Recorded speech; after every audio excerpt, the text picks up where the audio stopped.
Union council Shahpur Hulk मौला बख्श Barohi Hidayatullah Mugeri वईद Barohi पजिया दुसमें आश वधीक इलाइक़ो बोडे आफ़ाम बुढ़ी मुतासरा इलाइक़ो चारे तरफ़ा आफ़ा मुतासरीन मामूलात ज़िंदगी और मुतासर कैश मुतासरीन वही मदद तहत बोडाश फुरचें कच्चों लोग बहाली लाए कोशिशां कनो वक़्त मुतासरीन गुशई के बोडा हरछी फुलह पुरथ मगर हुकूमती नुमाइंदो और मकामी इंतज़ामिया हमारी मदद लाए न पहुँचे है।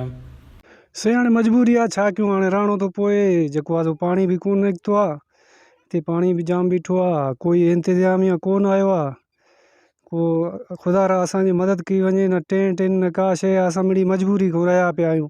वॾो नुक़सानु थियो आहे जॻहियूं आहिनि, जेको बि आहे माल आहे मवेशी आहे जेको बि आहे हिते वो ख़त्म थी वियो आहे असांजो। तकरीबन ये सेमी महीना है ये वजी हिसाब मां एशिया कट ध्यान या कशम नींद चार तकरीबन 4.5 फुट आफास्ते इलाके वाम नी डीसी साहब दे नियाती है एशिया न कसे मदद को दी कसे न राशन दे न मिल सी एच न मिल सी ए टाइम तानी न चुंडियल ने मादान एमपी न मिनिस्टर मोड़ात आगसन कुल वोट वास्ता कुल आगसन नी ए टाइम ज़ाहिर न दुखिया वक्ता सैलाब आयो असां हलिया वियासीं कोयटा 1.5 लाख रुपयो किरायो आना जाना भरियोसीं असां।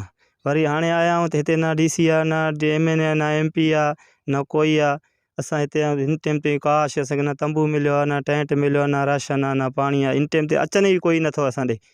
मौसम बदलजी विया मुतासरीन परेशानी आम हीअं इज़ाफ़ो बीमे खत शफ़ वक्ता गोहराश परेशान मुतासरीन सरकारी इमदाद फराहम करण लाइ फ़रियादां कनो वक़्त वश न्यूज़ जैकबाबाद।